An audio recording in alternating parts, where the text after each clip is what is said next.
ನಾವು ವಿಧಾನಸಭೆಯಲ್ಲಿ ಮುಖ್ಯಮಂತ್ರಿಗೆ, ಗೃಹ ಮಂತ್ರಿಗೆ, ಮುಖ್ಯಮಂತ್ರಿಗೆ ಕೇಳಿದ್ದೇನೆಂದರೆ, ನೀವು ಒಂದು ಕಡೆ ಡಿ ಜೆ ನಿಷೇಧ ಅಂತ ಹೇಳ್ತೀರಿ, ದಿನಾಲು 5 ಸಲ ಮಸೀದಿಯಲ್ಲಿ ನಮಗೆ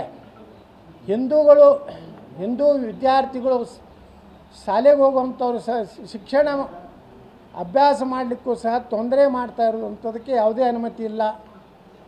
ಅವರಿಗೆ ಸುಪ್ರೀಂ ಕೋರ್ಟ್ ಭಾಳ ಸ್ಟ್ರಿಕ್ಟ್ ಹಾಕಿದೆ. ಇಷ್ಟೇ ಡೆಸಿಮಲ್ದಲ್ಲಿ ನೀವು ಮಾಡುವ ಪ್ರಾರ್ಥನೆ ಅದು ನಿಮ್ಮ ಜನರಿಗೆ, ನಿಮ್ಮ ಮಸೂತಿಯಲ್ಲಿ ಇದ್ದವ್ರಿಗೆ ಅಷ್ಟೇ ಕೇಳಿಸ್ಬೇಕು, ಉಳಿದ ಜನರಿಗೆ ತೊಂದರೆ ಆಗಬಾರ್ದತ್ತು ಕಾನೂನು ಸುಪ್ರೀಂ ಕೋರ್ಟ್ ಹೇಳಿದ್ರು ಸಹ ಅದನ್ನು ಉಲ್ಲಂಘನೆ ಮಾಡಿ ಇವತ್ತು ಏನೋ ಬೇಕಾಬಿಟ್ಟಿಯಾಗಿ ಎಷ್ಟೋ ಮಸೂದಿಗಳು ಕರ್ನಾಟಕದಲ್ಲಿ ಅನುಮತಿ ಇಲ್ಲ, ಸರ್ಕಾರಿ ಜಾಗೆಯನ್ನು ಕಬಳಿಸಿದ್ದಾರೆ, ಯಾವುದೇ ಅನುಮತಿ ತಗೊಂಡಿಲ್ಲ.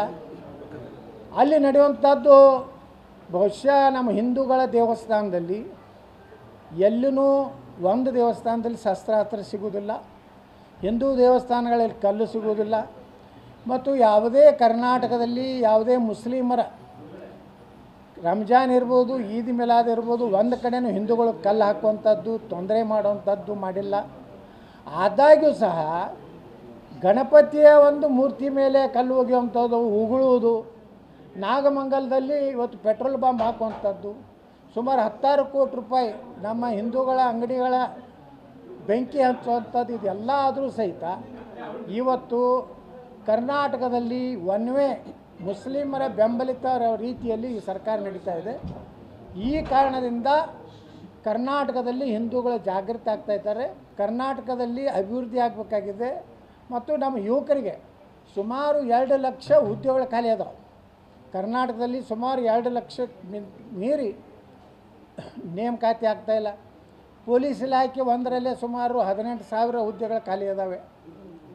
ಮತ್ತು ಈಗ PSI ಏನು ಪರೀಕ್ಷೆಯನ್ನು ಟ್ರೈನಿಂಗ್ ಕೊಡುವಂಥ ಕೆಲಸ ಇವತ್ತೇನು ಮುಸ್ಲಿಮರಿಗೆ ಮಾಡ್ತಾ ಇದ್ದಾರಲ್ಲ, ವ್ಯವಸ್ಥಿತವಾಗಿ ಇಡೀ ಪೊಲೀಸ್ ಇಲಾಖೆಯನ್ನು ಮುಸ್ಲಿಮೀಕರಣ ಮಾಡಬೇಕಂತೇಳಿ ಅದಕ್ಕೆ ಮುಸ್ಲಿಂ ಯಾವ ಪ್ರಮೋಷನ್ದಲ್ಲಿ ಭಾಳಷ್ಟು ಹಿಂದೂಗಳು ಇದ್ದರು, DGIGP ಆಗಲಿಕ್ಕೆ ಅವ್ರನ್ನ ಯಾರನ್ನೂ ಮಾಡದೆ ಅವ್ರನ್ನೆಲ್ಲ ಓವರ್ಲುಕ್ ಮಾಡಿ ಕರ್ನಾಟಕದಲ್ಲಿ ಒಬ್ಬ ಮುಸ್ಲಿಂ ಅಧಿಕಾರಿನ ಮಾಡೋದ್ರ ಮೂಲಕ ಇಡೀ ಪೊಲೀಸ್ ಇಲಾಖೆನೇ ಇವತ್ತು ಮುಸ್ಲಿಂಕರಣ ಮಾಡಲಿಕ್ಕೇನು ಹೊಂಟದೆ.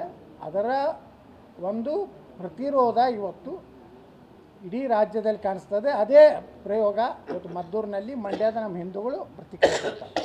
ಅದಕ್ಕೆ ನಾನು ಮದ್ದೂರಿಗೆ ಬರೋದಾಗಲಿ, ಮಂಡ್ಯಕ್ಕೆ ಬರೋದಾಗಲಿ, ಹಳೆ ಮೈಸೂರು ಭಾಗದಲ್ಲಿ ಒಂದು ಕಾಲ ಏನಿತ್ತು, ಇಲ್ಲ ಮದ್ದೂರು, ಮಂಡ್ಯ, ಹಳೆ ಮೈಸೂರು ಭಾಗ ಇದು BJPಯ ಇದು ಅಲ್ಲ, ಇಲ್ಲಿ ಕೇವಲ ಜನತಾದಳ ಕಾಂಗ್ರೆಸ್ಸಿನ ಒಂದು ಗಟ್ಟಿ ಕ್ಷೇತ್ರ. ಆದರೆ ಇವತ್ತಿನ ವಾತಾವರಣ ನೋಡಿದ್ರೆ ಮುಂದಿನ ದಿವಸಗಳಲ್ಲಿ ಹೆಂಗೆ ಉತ್ತರ ಕರ್ನಾಟಕದಲ್ಲಿಯೂ BJP ಅಲ್ಲೇ ಇದೆ, ಈ ಭಾಗದಲ್ಲಿ ಒಂದು ಒಳ್ಳೆಯ ಅವಕಾಶ ಇದೆ ಅನ್ನೋಂಥದ್ದು ನನಗೆ ಅನ್ನಿಸ್ತಾ ಇದೆ.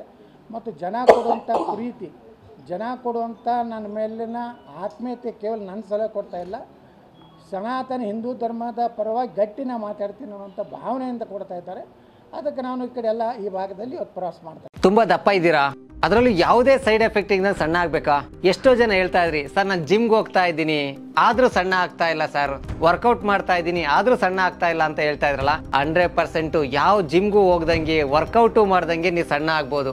ಪ್ರತಿದಿನ ಬೆಳಿಗ್ಗೆ ಸಂಜೆ 2 ಟೈಮ್ ನಮ್ಮ ಜೀನಿ ಸ್ಲಿಮ್ನ ಯೂಸ್ ಮಾಡಿ ಯಾವುದೇ ಸೈಡ್ ಎಫೆಕ್ಟ್ ಇಲ್ದಂಗೆ ನೀವು ಸಣ್ಣ ಆಗ್ತೀರಾ. ಯಾಕೆಂದ್ರೆ ಜೀನಿ ಸ್ಲಿಮ್ಮು ಒಂದು ಉತ್ತಮ ಆಹಾರ.